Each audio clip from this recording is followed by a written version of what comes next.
वाणी स्वामी जी महाराज की सार वचन से है।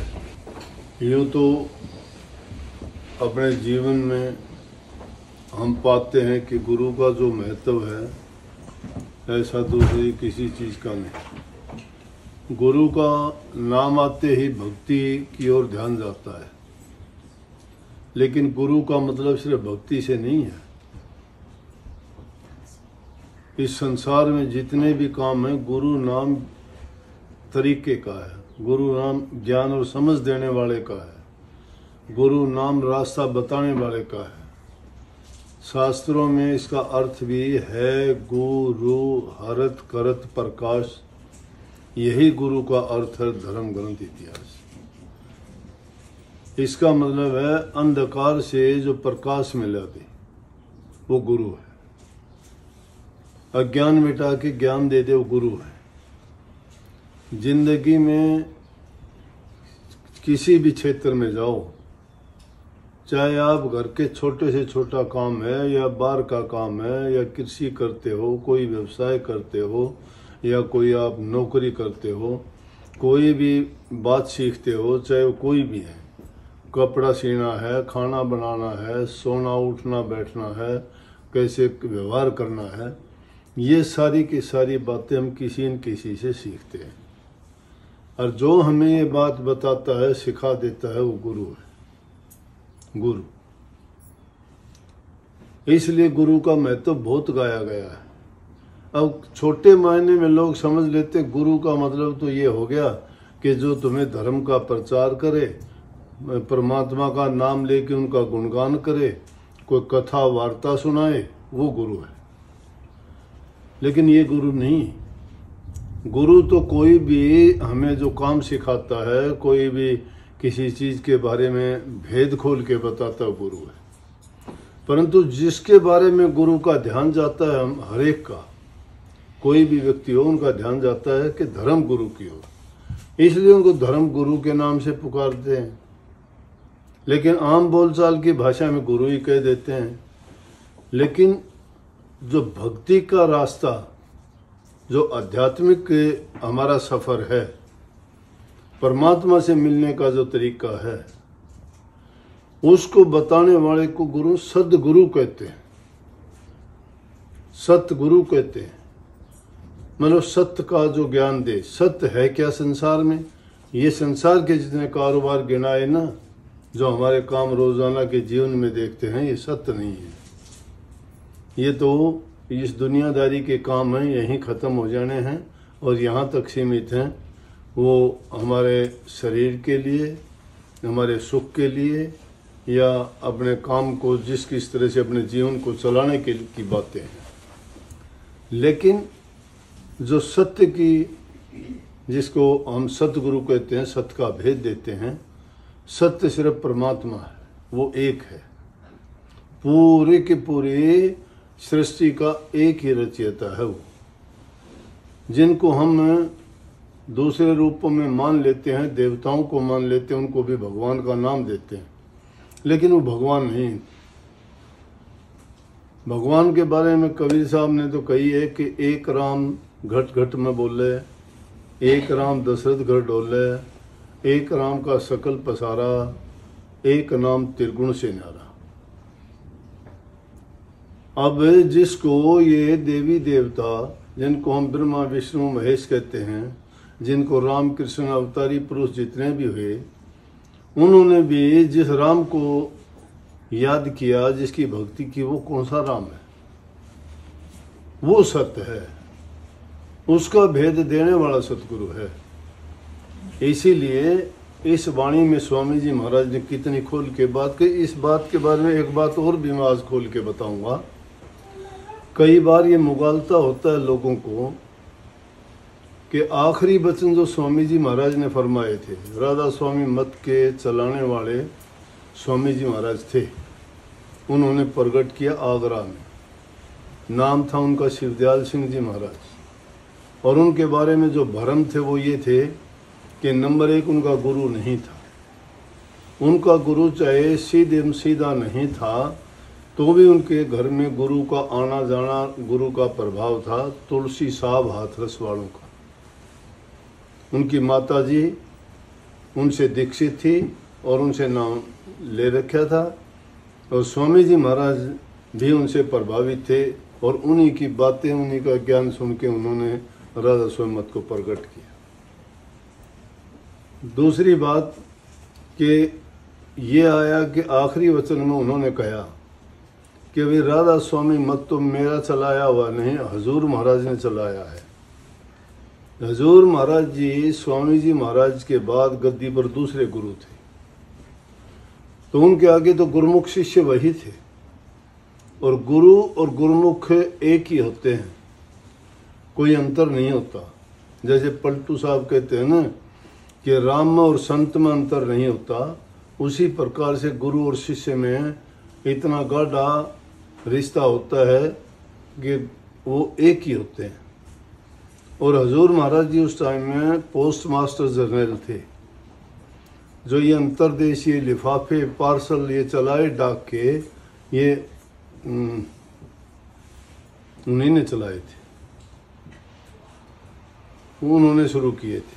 पोस्ट मास्टर जनरल, अंग्रेजों के टाइम में इतना ऊंचा पद मिलना बड़ा कठिन था, लेकिन उन्होंने गुरु की सेवा वो सेवा की कि उन्होंने अपने आपे तक को भूल जाया करते थे। सब कुछ उनके लिए खाना बनाना, उनके लिए नहाने धोने का इंतज़ाम करना, उठना बैठना, इस तरह से ध्यान रखते थे जैसे माँ बच्चे का रखती है गुरु का। लेकिन गुरु तो शिष्य को समय समय पर परखते रहते हैं, जांचते रहते हैं, उनको इस तरह की परीक्षाओं से गुजारते हैं कि कभी उनको भरम घमंड अभिमान ना आ जाए, क्योंकि भक्ति के रास्ते में बहुत बड़ी बाधा है। अभिमान हो जाना किसी भी चीज़ का हो जाओ इंसान को बर्बाद करता है, और गुरु के सामने तो अभिमान करना जो है बहुत ही बुरी बात है, वो इंसान कभी उभर नहीं सकता। जिन्होंने भी ऐसा किया वो मिट्टी में मिले। वो कहानी चली, एक बार कहने लगे भाई कोई नई चीज खोज के लेके आओ, तो उनके 3-4 गुरुमुख शिष्य थे। बाबा जयमल सिंह जिन्होंने ब्यास का डेरा स्थापित किया, हजूर महाराज, और भी कई ऐसे शिष्य थे। तो उन्होंने कई चीज खोजने के लिए कोई नई चीज खोज के लेके आओ, तो हजूर महाराज जी आके कहने लगे कि जी आप जहाँ बताते हो कि आखिरी मंजिल सतनाम अनामी है, वो सतनाम अनामी नहीं, वहां तो राधा स्वामी का नाम है। कहने लगे हजूर महाराज से ये नाम मैं प्रकट करने के लिए आया था, लेकिन ये तेरे से ही प्रकट करवाना था ये बात। तो कई लोगों को भ्रम ये हो गया कि उन्होंने फिर कह दिया आखिरी वचन में कि भाई मेरा नाम तो सतनाम अनामी का था और राधा स्वामी नाम हजूर महाराज ने चलाया है, इसको चलने देना, इसको चलने देना। लेकिन जो सारवचन लिखा गया उन्होंने हर वाणी में उन्होंने राधा स्वामी लिखा, तो लोगों को भ्रम हो गया कि राधा ये सारवचन स्वामी जी महाराज ने लिखा या हजूर महाराज ने लिखा। सारवचन स्वामी जी महाराज ने लिखा। जब उन्होंने इस बात को मान लिया, उनके गुरुमुख शिष्य ने बताया कि जहाँ सतनाम अनामी आप बताते हो वहाँ तो राधा स्वामी है, तो उसके बाद उन्होंने राधा स्वामी कहना शुरू कर दिया था, और जितनी वाणी और वचन लिखे उन्होंने राधा स्वामी नाम से लिखे। इसलिए हजूर महाराज जी का नहीं, सारा वचन उनका लिखा हुआ और उन्हीं की वाणी है। और उनमें से ये वाणी है कि गुरु ध्यान धरो तुम मन में, गुरु नाम सुमर छिन छिन में। गुरु ध्यान धरो मन में। अब गुरु को याद करना, गुरु को याद करने से ही तुम्हें परमात्मा की याद आएगी। क्यों? उनका काम क्या है? परमात्मा के बारे में बताना, उनके गुणों का बखान करना, उनकी भक्ति करने के लिए आपको प्रेरित करना, और बुराइयों से बचा के और सत्य की ओर ले जाना गुरु का काम है। इसलिए कहते गुरु का ध्यान कर। गुरु ध्यान धरो तुम मन में। ध्यान धरने की बात इसीलिए भक्ति की 3 रीति बताई मुख्य रूप से राधा स्वामी मत में, हमारे संत मत में। राधा स्वामी मत ही संत मत है। संत मत कहता है कि गुरु नंबर 1 ध्यान करना, सुमन करना और भजन करना, ये 3 चीज हैं। तो इन 3 चीजों पर मुख्य करके कहा कि गुरु ध्यान धरो तुम मन में, गुरु नाम सुमर छिन छिन में। क्यों करो ऐसा?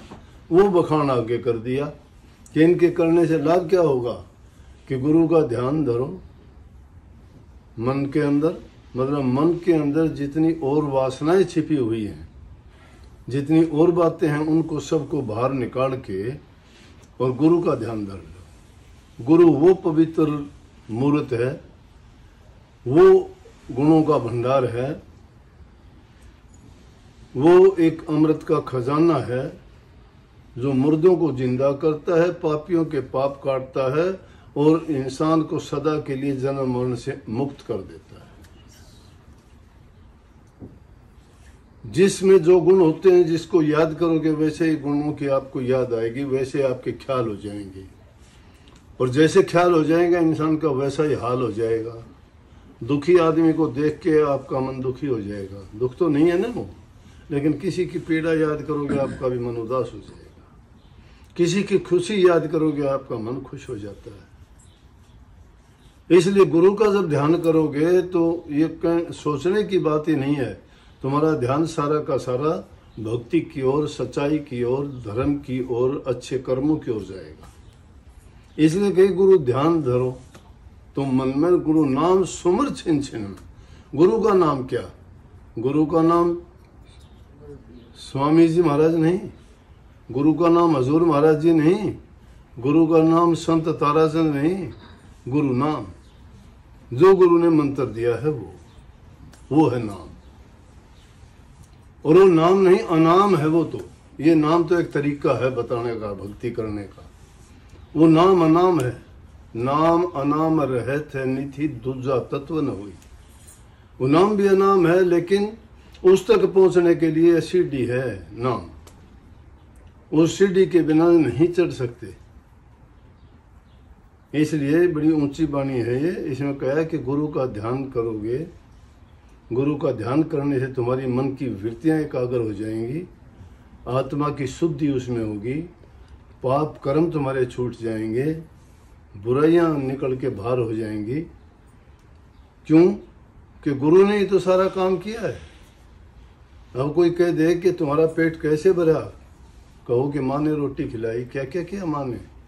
आटा पीसा, आटा गूंदा, आग जलाई, रोटियां बनाई, फिर हमें खिलाई। इसीलिए वो मंजिल बताई कि गुरु ने क्या क्या किया। गुरु ने वो सब दर्जे जो बताए तफसील भाई, और आखिर में कही गुरु ही सब भेद बखाना, और गुरु से राधा स्वामी जाना। हम राधा स्वामी के बारे में जानते नहीं थे, गुरु ने ही तो भेद बखाना सारा का सारा। गुरु ने कौन कौन सी मंजिलों पर चढ़ा के हमें वहां लेके गए, उन मंजिलों का उन्होंने तफसील वाइज सारा भेद समझाया कि किस मंजिल पे जाके जीव के क्या क्या कर्म, कहाँ कहाँ उसके जो छिपे हुए कर्म थे। हर जीव के कर्म एक जगह नहीं होते, किसी के सेंस कमल दल में होते हैं, किसी के तिरकुटी में, किसी के सुन, किसी के महासुन में होते हैं, किसी के भंवर गुफा तक कर्म छिपे होते हैं। ये तो गुरु जानता है।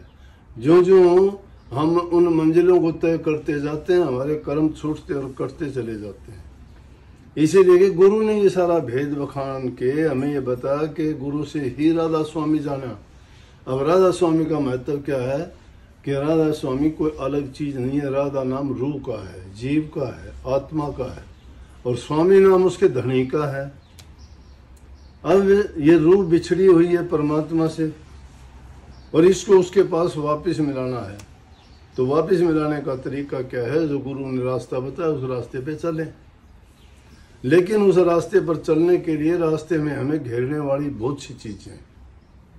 किसी को काम घेर लेता है, किसी को क्रोध घेर लेता है, किसी को लोभ घेर लेता है, किसी को मोह घेर लेता है।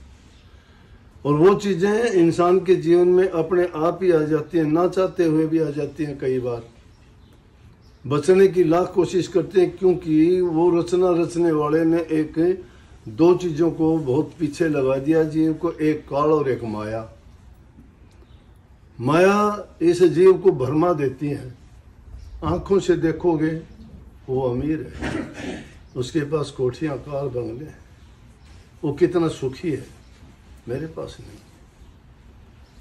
जुल्म कर दिया इन आंखों ने देख के। ये बात दिमाग में बैठा दी कि मेरे पास क्यों नहीं है। ये माया का खेल है।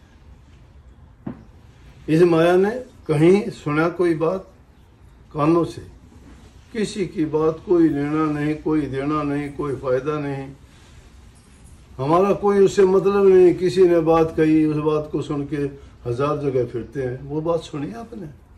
ये बात सुनी आपने? मन सुनी है कि इसका क्या, ये वो क्यों हो गया, कैसे हो गया?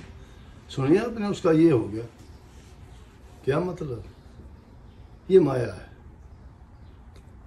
खेल खिला दिया, कपट, झूठ, लालच, स्वार्थ, सुख, ये चीजें पाने के लिए जगह जगह उन्होंने फंदे लगाए। ये कौन सा जीव किस फंदे में फंसेगा? और जो जिस फंदे में फंसे। छोटी सी बात बताऊं लोभ की। एक गरीब ब्राह्मण था, मंदिर में जाता, पूजा पाठ करता, मंदिर में कोई आता जाता ही नहीं, ये काम से था, मंदिर कोई नहीं जाता वहां। ब्राह्मणों को गरीब क्यों कहते हैं? क्योंकि गुरु ब्राह्मणों का काम दान दक्षिणा से, पूजा पाठ से, यह गमन से ही तो काम चलता है। तो वो ब्राह्मण रोजाना जाता मंदिर में। पत्नी, अब घर में जब कुछ नहीं होगा तो पत्नी कहो, बच्चे कहो, सारे आपस में कुछ ना कुछ तो होगा, लेकिन जो हर तरह से संपन्न होते हैं वो वहाँ थोड़ी शांति भी होती है। कोई चीज़ नहीं मिलती, नहीं, घर में नहीं होती। पत्नी भी फिर घर वाले को ही कहती है, कहने लगे तू रोजाना चला जाता है, मंदिर जाता है, पूजा पाठ करता है, क्या करता है? खाने तक के लाले पड़ के, घर में कुछ नहीं है, कहाँ जाता है तू रोजाना? बेकार का कोई ना कोई काम करे तो अच्छा है। क्या करे बेचारा?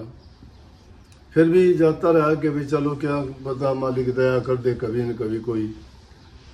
तो मंदिर में जाके और बैठ जाता, अपने पूजा पाठ करता, वहाँ अपना थोड़ा बहुत जो मालिक का नाम लेता और आ जाता। कोई नहीं सुनने वाला कोई नहीं, अकेला ही अपना कथा करता है, गीत गाता है, राम जी के गाता है, कृष्ण जी के गाता है। तो सामने मूर्त होती हैं रामचंद्र जी की, लक्ष्मण जी की, माता सीता की, हनुमान जी भी बैठे हैं साथ में गदा लिए पैरों में। लेकिन जिसका भरोसा परमात्मा पे होता है, परमात्मा सुनता है। तुम्हारे दिल के अंदर अगर सच्चाई और विश्वास तुम्हारा पक्का हो, दृढ़ होता है, तो दूर नहीं है तुम्हारे से। कभी सोचते हो कि आकाश में तुम्हें बांग देनी पड़ेगी, जैसे संतों ने कही ना कि कंकर पत्थर जोड़ कर मस्जिद ले बना, ताम मुल्ला बांग दे के बहरा हुआ खुदा। खुदा बहरा नहीं है। ये कंकर पत्थरों के मंदिर, मस्जिद, गुरुद्वारे बना के लाउड स्पीकर लगा के जोर जोर से आवाज देते हो कि बहरा है परमात्मा। वो रेख की सुनता हो, मन से ही सुन लेता है। उसके लिए पुकार दिल से हो, किसी को सुनाने के लिए है क्या? मन से पवित्र जब हो जाओगे, दिल से सच्ची पुकार निकलेगी, वो तुम्हारे पास होगा, मिनटों में तुम्हारा काम करेगा, दूर है ही नहीं। परमात्मा को देखते हो तुम, अनेकों बार देखा है तुमने, सब ने देखा है आपने। परमात्मा को बहुत बार देख चुके आप, लेकिन नहीं पहचान पाए। वो आंखें नहीं है, चश्मा चढ़ा हुआ है माया का, नहीं समझे। अरे दुख आया कभी, परमात्मा को तुमने याद किया, तुम्हारा वो काम कर गया, कौन कर गया? किसने किया? जरूरत पड़ी किसी चीज की तुम्हें, तुमने याद की कि मुझे इस चीज की जरूरत है, और कोई आदमी आके तुम्हारी मदद कर गया, कौन कर गया? इंसान कर गया। वो इंसान कर गया क्या? नहीं, वो परमात्मा था। आता है, वो सबके पास आता है, हर रूप में आता है। जिसको जैसी जरूरत होती है उसी रूप में प्रकट होकर उसका काम कर जाता है। उसकी प्रेरणा, उसकी शक्ति उसके अंदर छिपी होती है, उसके बिना कोई करता ही नहीं। तुम लाख तड़फो, कोई दया करता है क्या? लेकिन सच्चाई के साथ तुम जब उस रास्ते, वो आता है। मैंने साक्षात देखा है अनेकों बार, इसलिए कहता हूँ आपने भी देखा है। लेकिन आप उसको पहचान नहीं पाए कि ये वही है क्या। वो कर्म में छिपा है, पहचानो उसको। बलक बुखारा के बाद शांतु बांदी को कह दिया, बांदी तू मेरे गुरु समान है, तेने परमात्मा का रास्ता बता दिया। वो परमात्मा बन के आ गई उसके लिए, वो परमात्मा था। बांदी खाक समझा देगी क्या राजा को? नौकरानी पूरी जिंदगी जो उसके बिस्तर बिछाते रही वो समझा देगी? नहीं, समझाने वाला परमात्मा था। ब्राह्मण रोजाना कथा करता है, विश्वास है कि मालिक सुनेगा मेरी। आकाशवाणी हुई, बाहर से एक सेठ घूम के आया, बाहर कूड़ा पानी कर रहा था, सुबह सुबह का समय। आकाशवाणी हुई, बोले रहा हनुमान जी। तो आवाज आई, हनुमान जी बोले हाँ जी, हाँ जी रामचंद्र जी कहो। बोले अरे गरीब ब्राह्मण कथा करता है इतने दिन से, उसको कुछ दिया कि नहीं दिया, कोई इंतजाम किया उसका? बोले जी हाँ कर रखा है, जिस दिन कथा का भोग पड़ेगा ना उस दिन उसको 1000 रुपये दे देंगे, उसको 1000 रुपये दिला देंगे। बोले ठीक है भाई, फिर तो बहुत अच्छा। पंडित जी को पता नहीं, सेठ ने आकाशवाणी सुन ली। वो परमात्मा उसी को सुना रहा था, पंडित जी को थोड़ा सुनाना था। वो हनुमान जी थोड़ा बोल रहा था, वो आकाशवाणी होगी। सेठ गया अंदर, पंडित जी प्रणाम प्रणाम। पंडित जी बोले जी चिरंजीव रहो, परमात्मा आपको सुखी रखे। बोले पंडित जी कथा करते हो आप? कोई आता तो नहीं है, लेकिन मेरा मन किया एक काम करो, एक सौदा कर लो। हाँ बोले पंडित जी, बोले बोलो जी क्या सौदा है? गरीब था बेचारा, उसको क्या पता। बोला जी आप कथा करते हो इतने दिन से, कथा का भोग पड़ेगा ना, उस दिन जो भी पैसे आए वो मुझे दे देना, और मैं आपको जो है 500 रुपये दे देता हूँ। ओहो पंडित जी के 500 रुपये कहाँ से आए? सारी जिंदगी में कमाने मुश्किल हो जा। बोला देख लो शेठ जी आपकी मर्जी, में तो खुश ले लेना सारे, मुझे दे दो। 500 रुपये दे दिए सेठ को। सेठ ने 500 रुपये लेके पंडित जी तो खुश खुश गया, घर में सारा सामान ले आया, सारे घर वाले खुश हो गए। भाई कथा का भोग बाकी रह गया। बोले ये एडवांस में आ लिए हैं सारे, और कोनी आना, कथा वाले ने पहले दे दिए। जिस दिन कथा का भोग पड़ना था उस दिन सेठ तो वक्त जा लिया ना धोखे ने कि आज जो है भोग पड़ेगा, और 1000 रुपया की बात हो रही है, तेरे 500 लगे तो 1000 मिलेंगे आज। क्यों सुने? तो हनुमान जी 1000 देगा, रामचंद्र जी की उसकी बात सुन ली थी। तो पंडित जी अपने कथा करके भोग का सारी समापन करया तो अन्नता आया कोनी, कोई गया ही कोनी कथा सुनने, कौन दे था? सेठ एकला खड़ा देखे कि वो 1000 रुपये आने थे, आऊंगे किस तरह? इतनी देर में आकाशवाणी हुई, रामचंद्र जी फिर बोले, नुला हनुमान जी। बोले हाँ जी। नुला भाई उसका पंडित जी का आज भोग पड़ना था, क्या रहा उसका? 1000 रुपया ही बात थी। बोले जी आज है वो काम, अन्यथा को नहीं आया। तो सेठ में गुस्सा आया तो हनुमान जी की मूर्त थी, उसके लात मार दी हनुमान ने, ठह पकड़ी लात, बात हो रही लात के, सेठ की लात जकड़ी गई। अब छोटा हो हनुमान तो वैसे कौन छोटे, तकड़े छोटा ही क्या था उसने, टांग पकड़ी गई। आकाशवाणी हुई इतनी देर में, कह रहा हनुमान जी। बोले हाँ जी। बोले वो कथा का भोग पड़ना था, उसके अपने पंडित जी के 1000 रुपया ही बात थी। बोले जी 500 रुपये तो पेश की जा लिए, और 500 वाली आसामी पकड़ रखी से दे देगा जब छोटा। सेठ दिल मिला के रह गया, कड़े छूटे था। सेठ ने तो फिर 500 रुपये और दे के मिला, ले भाई पंडित जी मुझे माफ कर दे, ये हनुमान जी बात छुटवा बने। 500 रुपये दे दी, हनुमान जी ने छोड़ दिया। बोले जाओ भाई। तो बात यह है कि लोभ लालच ये आदमी को गिरा देते हैं। आदमी ऊंचे तो ऊंचा चढ़ रहा हो, कितना नेक कर्म करने वाला, परहित पर उपकार करने वाला संत महात्मा फकीरों तक को भी नहीं बख्शती ये चीज।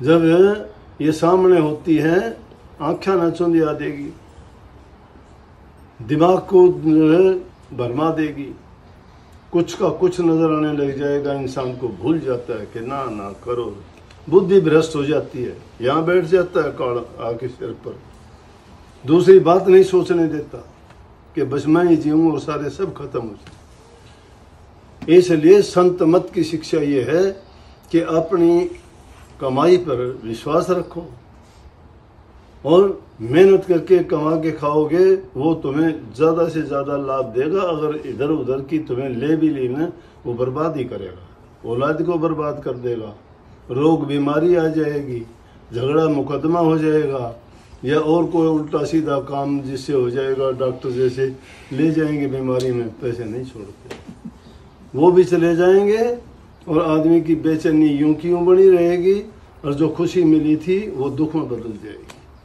इसलिए संतों ने कही है कि गुरु का नाम करो और उनका ध्यान करो। गुरु का नाम याद रखोगे और उनका ध्यान करोगे तो गुरु हमें शिक्षा ये देता है कि ना, इन चीज़ों में ना पड़ो। तुम्हारा जीवन सफल करना है, पवित्र करना है, बुराइयों से बचना है, तो नेक रास्ते पर चलो और जो तुम्हारे से टाइम बनता है उसमें मन से सारी विकृतियों को निकाल के एक उस ध्यान में मगन हो जाओ कि तुम्हें दूसरी चीज ही नजर ना आए, जिससे तुम्हारा जीवन पवित्र हो जाए, मन पवित्र हो जाए, विचार पवित्र हो जाए और तुम्हारा कल्याण हो, हित हो। सबको बहुत बहुत राधा।